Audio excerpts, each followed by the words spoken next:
Hello to all of you बच्चों, स्वागत है आप सभी का हमारे यूट्यूब चैनल GDBSC क्लासेस में। तो बच्चों, आज का हमारा जो लेक्चर है जिसका नाम है क्या, पल्सेस या लेग्यूम्स। क्या नाम है? पल्सेस या लेग्यूम्स, जिसको आप बहुत ही मजे से खाते हो रोज। तो आप पल्सेस या लेग्यूम्स, ये क्या होती है? ये आप लोग रोज खाते हो? क्या क्या खाते हो रोज? या दाल चावल। किसके किसके फेवरेट है दाल चावल? हैं?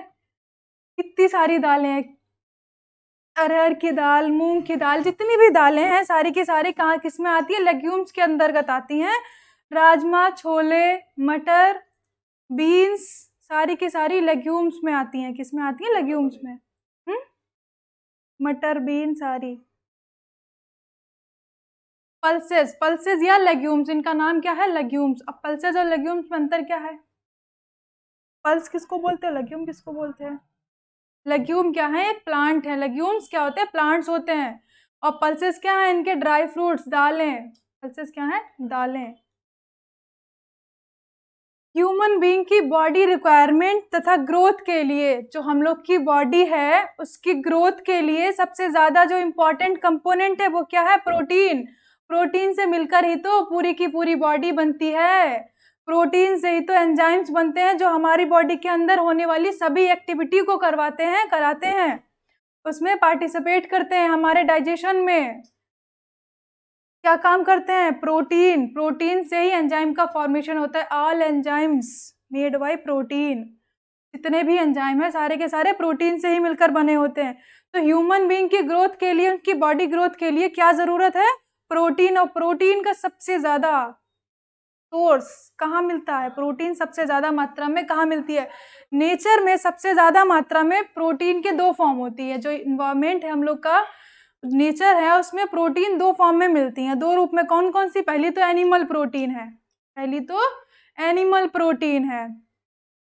Animal protein like mutton, fish, beef या पॉर्क। अब जो मांसाहारी है वो तो खा लेंगे, वो तो खा लेंगे वो तो खा लेंगे कच्चा मांस।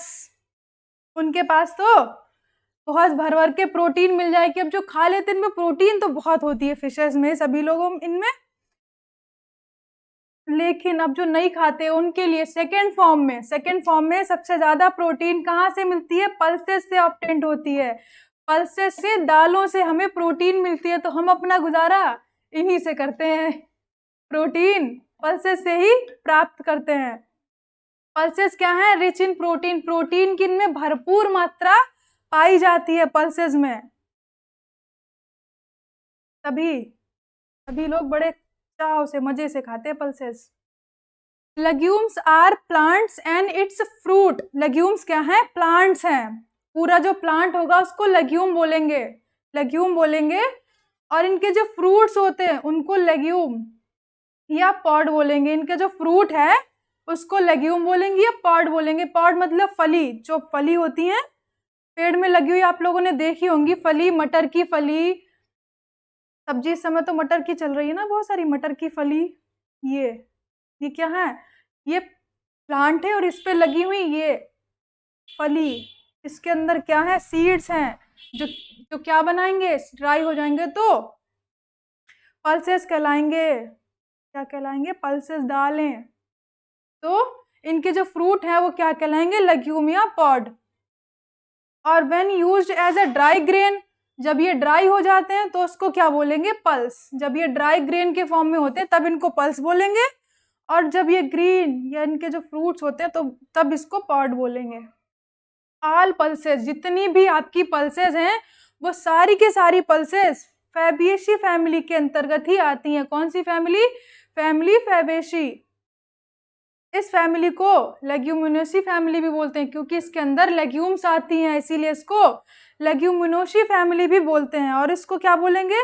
पेपिलियोनेसी। इस फैमिली को अदर भी इसका नाम है, या फैबिएसी फैमिली के अंदर 3 सब फैमिलीज आती हैं, जिसमें पहली सब फैमिली है जिसका नाम है पेपिलियोनेसी। तो इसको पेपिलियोनेसी भी बोलते हैं। या फिर इसी को और भी नाम है जिसका नाम है पी फैमिली या बीन फैमिली। इसका और भी नाम है जिसका क्या है? पी या बीन फैमिली। पिया बीन फैमिली भी इसको बोलते हैं। तो जितनी भी पल्सेस हैं, आप इतना याद रखिए, जितनी भी आपकी लेग्यूम्स हैं, पल्सेस हैं, वो सारी की सारी किसमें आती हैं? लेग्यूमिनेसी या Fabaceae family, family Fabaceae. It is second most important food crop after cereals. हम लोग सीरियल्स को देख चुके हैं। सीरियल्स के बाद रोटी, मतलब कि गेहूं चावल के बाद सबसे ज्यादा जो यूज की जाती है ह्यूमन बीइंग के द्वारा फूड क्रॉप, वो क्या है? लेग्यूम्स हैं। लेग्यूम्स क्या की जाती हैं? सीरियल्स के बाद सेकेंड नंबर पे सबसे ज्यादा ग्रो की जाती हैं। लेग्यूम्स बोटेनिकली एक यूनिक टाइप के फ्रूट का फॉर्मेशन करते हैं। जो लेग्यूम्स होती हैं इनमें अलग ही टाइप का क्या होता है? फ्रूट का फॉर्मेशन होता है। एक सिंपल ड्राई फ्रूट, एक सिंपल कार्पल के द्वारा। फ्रूट का फॉर्मेशन किसके द्वारा होता है? आप लोगों ने पढ़ा होगा। फ्रूट का फॉर्मेशन कार्पल, कार्पल में मतलब क्या? ओवरी होती है, उससे फ्रूट का फॉर्मेशन। तो एक सिंपल कार्पल के द्वारा एक ड्राई फ्रूट का फॉर्मेशन होगा, जिसमें ये दो साइड से ओपन होता है, जिसमें ये दो साइड से ओपन होता है। ये कैसा होगा? ये इसका स्पेशल फंक्शन है, ये इसका स्पेशल फंक्शन है, जो क्या लेग्यूम्स में पाया जाता है, ये दो टाइप से ओपन होता है। लेग्यूमिनेसी फैमिली जो फैमिली है, इस फैमिली के प्लांट्स, ये प्लांट्स क्या करते हैं? इनके रूट नोड्यूल में, इनका जो रूट नोड्यूल होता है, रूट का पार्ट होता है, इसमें नाइट्रोजन फिक्सिंग बैक्टीरिया पाया जाता है। लेग्यूमिनस फैमिली के प्लांट्स में क्या होता है? बैक्टीरिया पाया जाता है, नाइट्रोजन फिक्सिंग बैक्टीरिया। मतलब ये क्या करता है? इनकी रूट्स में नाइट्रोजन को फिक्स करता है, जो प्लांट्स के साथ सिम्बायोटिक रिलेशनशिप में रहता है। कैसे रहता है? प्लांट्स के साथ सिम्बायोटिक रिलेशनशिप, मतलब खुद का फायदा भी करेगा और प्लांट्स का फायदा भी करेगा। खुद भी खाएगा और प्लांट्स को भी देगा। खुद क्या? प्लांट से ले रहा है फूड, और फूड के लिए क्या कर रहा है? ये नाइट्रोजन फिक्सिंग कर रहा है, क्योंकि प्लांट्स को क्या चाहिए भाई? नाइट्रोजन चाहिए, और नाइट्रोजन एटमॉस्फेयर में पाई जा रही है, प्रेजेंट है। लेकिन अब ये प्लांट डायरेक्ट फॉर्म में तो नाइट्रोजन ले नहीं सकता, तो ये क्या करता है? नाइट्रोजन फिक्सिंग बैक्टीरिया, जिसका नाम है क्या? राइजोबियम। जिस बैक्टीरिया का नाम है राइजोबियम बैक्टीरिया, जो कहाँ पाया जाता है? लेग्यूमिनस फैमिली के रूट नोड्यूल में, राइजोबियम। ये बैक्टीरिया पाया जाता है, नाइट्रोजन फिक्सिंग कराता है। क्या कराता है? Nitrogen fixing. अब जो इन्वायरमेंट में प्रेजेंट है नाइट्रोजन जो इन्वायरमेंट में प्रेजेंट है, वो प्लांट है वो डायरेक्ट तो ले नहीं सकते। प्लांट्स नाइट्रोजन को डायरेक्टली नहीं ले सकते, तब ये क्या करते हैं? नाइट्रोजन को नाइट्रेट में चेंज करते हैं। नाइट्रोजन को नाइट्रेट में चेंज करेंगे, प्लांट्स उसको लेंगे, तो ये सिम्बायोटिक रिलेशनशिप में लेग्यूमिनस फैमिली के साथ रहते हैं। तो ये क्या करते हैं? इसी प्रकार लेग्यूम्स क्या करते हैं? क्रॉप रोटेशन में भी बेस्ट प्लांट होते हैं। क्रॉप रोटेशन में भी क्या कराते हैं? क्रॉप रोटेशन भी कराते हैं। अब ये क्रॉप रोटेशन क्या होती है? ये जो एंजाइम, ये जो बैक्टीरिया पाया जा रहा है, ये क्या करता है? सॉइल की फर्टिलिटी पावर को बढ़ा देता है। सॉइल की फर्टिलिटी पावर बढ़ा देगा, उससे कोई भी आप क्रॉप जब ग्रो कराएंगे तो वो अच्छे से ग्रो कर पाएगी। क्रॉप रोटेशन मतलब एक क्रॉप, आपने लेग्यूम्स के क्रॉप को ग्रो कराया, उसके बाद अगर आप कोई और क्रॉप ग्रो कराते हैं, कोई भी और क्रॉप लेकर आते हैं, चाहे वो सीरियल्स हो, चाहे वो शुगर केन हो, कैश क्रॉप हो, कोई भी क्रॉप हो, वो क्या करते हैं? सॉइल से सारे के सारे मिनरल्स को, सारी की सारी सॉइल्स जो भी पाया जा रहा है सॉइल के अंदर, उन सबको एब्जॉर्ब कर लेते हैं। उसके बाद अगर आप लेग्यूम्स की फैमिली को, लेग्यूम्स के प्लांट्स को लगाएंगे, तो ये सॉइल में फिर से उसकी फर्टिलिटी पावर को बढ़ा देंगे। तो ये इसका बहुत ही ज़्यादा इंपॉर्टेंट वर्क है राइजोबियम बैक्टीरिया का। तो ये हमारी लेग्यूम्स हो गई। और लेग्यूम्स को इंडिया में, लेग्यूम्स का जो टोटल प्रोडक्शन होता है वो 20%, total production of the world, जितना भी वर्ल्ड में प्रोडक्शन होता है उसका 20% हमारे इंडिया में होता है। कहाँ? इंडिया में। इंडिया में सबसे ज़्यादा एमपी में, यूपी में, बिहार और राजस्थान में होता है पल्सेस का कल्टीवेशन। यूपी में सबसे ज़्यादा कहाँ होगा? यूपी में बहुत सारी पल्सेस को कल्टीवेट किया जाता है हमारे यहाँ उत्तर प्रदेश में। यूपी में सबसे ज़्यादा पिजन पी, अरहर की दाल, ग्राम, चना, ग्रीन ग्राम, मूंग की दाल, ब्लैक ग्राम और लेंटिल। ये क्या है? लेग्यूम्स के नेम है, एक एक करके हम इन सबको पढ़ेंगे, अच्छे से समझेंगे क्या क्या होती है, इनकी क्या फैमिली है, कब कल्टीवेट किया जाता है, उनका क्या क्या यूज है। तो पहली हमारी जो लेग्यूम है, पहली जो हमारी पल्स है, उसका नाम है पिजन पी। का नाम है पिजन पी। इसको बोलते हैं क्या? अरहर की दाल। अरहर दाल हिंदी में बोलते हैं अरहर की दाल। Pigeon pea is the 6th most important edible legumes crop globally.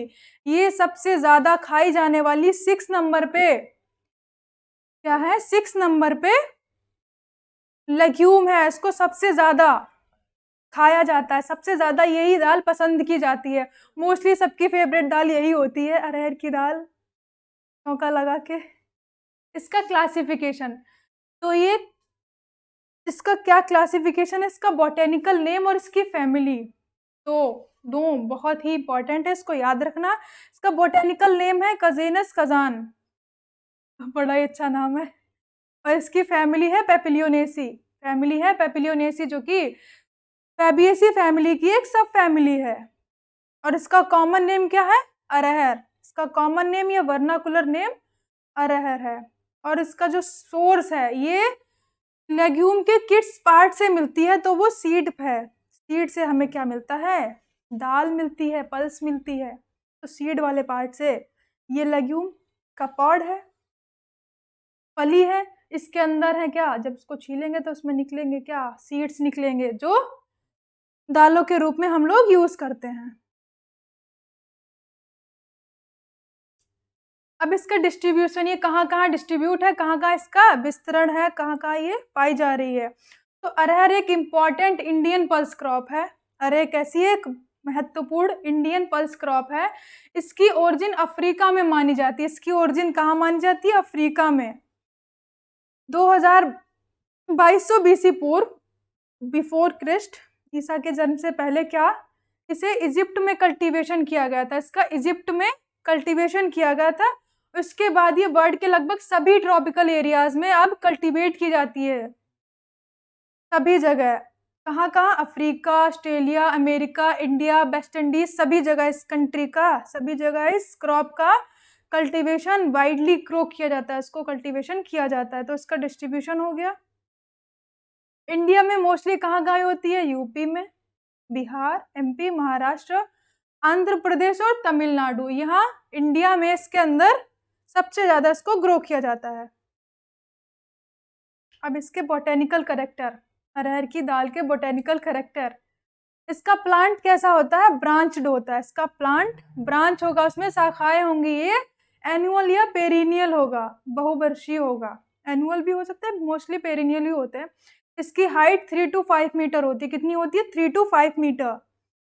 इसकी लीव्स कैसी होंगी? एस्टिपुलेट और ट्राइफोलिएट। की लीफ कैसी होंगी? एस्टिपुलेट और ट्राइफोलिएट, ऐसे 3 के फॉर्म में प्रेजेंट होंगी। फ्लावर कैसा होगा? Purple and yellow colour. Flower होगा पर्पल और येलो कलर। इसके सीड कैसे होंगे? Dark chocolate colour. और इसके कॉटिलिडान्स बहुत ही light to deep yellow in colour. कैसे होंगे? येलो इन कलर होंगे, बहुत light deep yellow in colour है। और ये मिक्स्ड क्रॉप के फॉर्म में भी यूज की जाती है। मिक्स्ड क्रॉप का मतलब इसके साथ किसी और क्रॉप को भी ग्रो किया जा सकता है। कौन कौन सी क्रॉप्स हैं? सागम है, मिलेट्स या ग्राउंडनट्स और भी हैं, etc। इनके साथ इनको ग्रो किया जाता है। आप एक लेग्यूम भी लगा सकते हैं, साथ में ग्राउंडनट भी लगा सकते हैं, अच्छे से ग्रो करेंगे। तो ये मिक्स्ड क्रॉप के फॉर्म में भी इसका यूज किया जाता है। अब ये कब बोया जाता है? इसका जो जून और जुलाई मंथ में इसका शो किया जाता है, इसको बोया जाता है। 8 से 10 महीने में क्या क्रॉप क्या करती है? मैच्योर हो जाती है काटे जाने के लिए। इसको बोया गया, 8 से 10 महीने में ये मैच्योर हो गई और जनवरी और मार्च में इसकी हार्वेस्टिंग कर ली गई। इसको काट दिया गया, हार्वेस्ट कर लिया गया। तो ये इसका डिस्ट्रीब्यूशन हो गया। अब इसके केमिकल कंपोजिशन की बात कर लेते हैं। इसमें इस जो पल्स है, इसके अंदर क्या क्या है? इसके अंदर प्रोटीन है, प्रोटीन के लिए तो यूज ही की जाती है। इसके अंदर फैट है, प्रोटीन है 25%। 100 ग्राम में, हम लोग किसकी बात कर रहे हैं? 100 ग्राम में कितना मटेरियल होता है। तो इसके अंदर फैट होगा 1.7%, कार्बोहाइड्रेट होगा 57% कार्बोहाइड्रेट, मिनरल्स, प्रोटीन, सारी चीज़ें दालों में पाई जाती हैं, थोड़ी थोड़ी पाई जाती हैं, बट प्रोटीन के लिए हम लोग इसको मेनली यूज़ करते हैं। तो ये हो गया इसका केमिकल कंपोजिशन, जिसमें केमिकली क्या क्या पाया जा रहा है। अब इसके यूजेस, मेनली तो इसको दाल चावल के फॉर्म में यूज़ करते हैं, पल्सेस के फॉर्म में यूज़ करते हैं, दालों के फॉर्म में। दूसरा, इसकी जो ग्रीन लीफ होती है उसको केटल के फूड में भी यूज़ करते हैं, केटल फूड में भी यूज़ करते हैं, जानवरों के खाने में, गाय भैंसों के चारे के फॉर्म में भी इसको यूज़ कर लेते हैं। और इसका जो ड्राई स्टॉक होता है, इसका जो स्टॉक तना बोलते हैं ना इसको, डंठा बोलते हैं स्टॉक को, फ्यूल एंड बास्केट के फॉर्मेशन में इसका यूज होता है। ड्राई हो जाता है उसको फ्यूल के फॉर्म में या बास्केट बनाने के फॉर्म में भी इसको यूज कर लिया जाता है। और इसकी जो लीफ होती हैं, वो leaf of arhar used in Madagascar of rearing of silkworm. ये क्या है? मडागास्कर एक आइसलैंड है। इस आइसलैंड में अरहर की जो लीव्स होती हैं उस पर सिल्कवॉर्म की रेयरिंग भी कराई जाती है, सिल्कवॉर्म को पाला जाता है वहां पर, अरहर की लीव्स के ऊपर सिल्कवॉर्म को पाला जा रहा है, रेयरिंग की जा रही है सिल्कवॉर्म की, सिल्क ऑब्टेन करने के लिए। उसके बाद मेडिसिनली इसका यूज कहाँ होता है? Medicinally arhar used for jaundice treatment, jaundice के ट्रीटमेंट में भी अरहर की दाल का यूज किया जाता है, अरहर की लीव्स का यूज किया जाता है। अरहर की लीव्स ली जाती हैं, अरहर की लीव्स का जूस प्लस इसमें साल्ट मिला जाएगा और इसको यूज कर लिया जाएगा जॉइंटिस के ट्रीटमेंट में, जॉइंटिस के ट्रीटमेंट में इसका यूज कर लिया जाता है। तो आज की हमारी अरहर की दाल, पिजन पी की दाल, और उसमें क्या क्या कंपोनेंट होते हैं, कहाँ कहाँ पाई जा रही है, ये सारा का सारा आज हम लोग देख चुके हैं। तो आई होप आप सभी को बहुत मजा आया होगा बच्चों। और अगर आपको हमारे नोट्स की PDF फाइल चाहिए, आपको लेक्चर्स चाहिए, तो आप हमारे एप्लीकेशन जिसका नाम है GDBSC क्लासेस, उसको आप गूगल प्ले स्टोर पर जाकर डाउनलोड कर सकते हैं बच्चों। आपको वहाँ पर BSc से रिलेटेड सारी के सारी courses, PDF files, recorded videos सभी मिल जाएंगे, और इन नोट्स की PDF भी मिलेगी हैंडमेड वाली। तो आपको अगर चाहिए हो तो आप हमारे इस नंबर पर कॉल या मैसेज कर सकते हैं। थैंक यू बच्चों।